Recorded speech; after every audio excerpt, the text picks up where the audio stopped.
I'm curious how you write characters now compared to how you did, let's say, 15 years ago. Before, because in your mind now, it seems like you have to know every book is going to be a movie. Yeah. Does that kind of sway you on how you build your characters? Your character, boy, that is a really good question. I don't think it's changed all that much. Really, when you're trying to build a character, of course, you have their past, right? Who they are at that moment in their life, but that's really just kind of jigsaw puzzling it together. Like, oh, his parents died, or they didn't, or his dad was in the Marines, or he wasn't, and so you can pick and choose. And some of those will influence events in the book, but really what you're looking for is originality of voice. And that, because how does Logan respond to these things? When he describes them, how does he say? Is it short-clipped? Is he flowery? Is he dismissive? Does he not care? Does it bother him? What's his voice? And really, whenever you start writing a novel, man, you spend a long time looking for that voice, to be quite frank. And it was the same in the first one.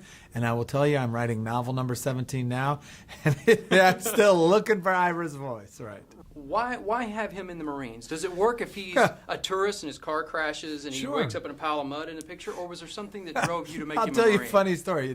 This is a scoop for you because no one knows this. So I live in this very military area of the country, right? And of course, all my family's in the military, so I'll do these big signings at military bases all the time for every tour, right? So I write Dear John, right? And this was Fort Bragg. This is Army. And so I go to Camp Lejeune. It was like early on in my signing, right?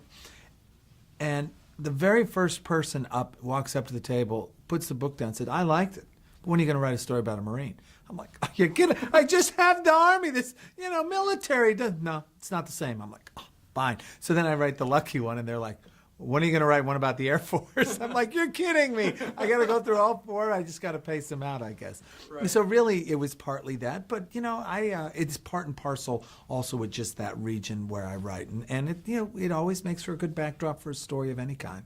Right, it does. And obviously, you spend a lot of time on the film, and I say you, but Yeah. I'm sure you have some input about getting the Marine part right. So Oh, it yeah. wasn't just a backstory. It seemed like that was so much time spent on getting the fight scenes, Oh, the yeah. look and the style of how Logan carries himself as a Marine. Absolutely. Talk about that process a little bit. It was interesting that you have to do that because if you're going to write anything in the military, about the military, you want to be very accurate, right? If he's going to be in the 1st, 5th, which is where he is, well, you look at where they were, and that's where they were. You have no choice. You can't all of a sudden say, well, boy, wouldn't it be great if he got off to Paris that weekend? No, he can't do that. He was in Fallujah. He couldn't go to Paris, right? He wasn't in Kirkuk. He was here.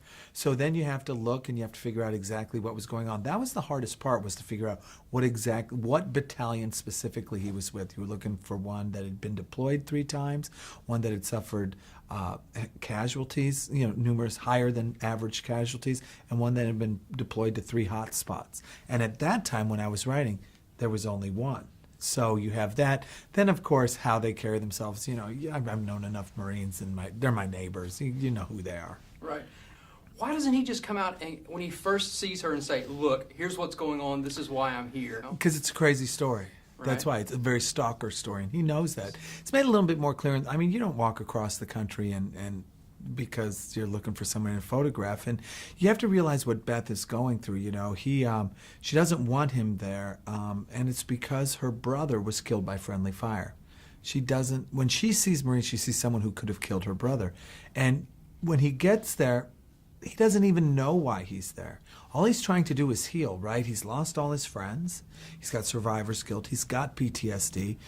He says, I'm going to go thank this person. I'm going to find her, I think.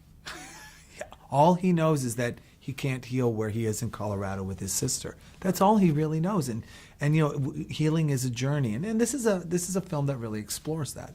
Right, and I guess, not to give anything away about the ending, but is that also the catalyst for her reaction when she does find out? Yeah, of course. Of course. Look, hey, here's the secret to a good love story.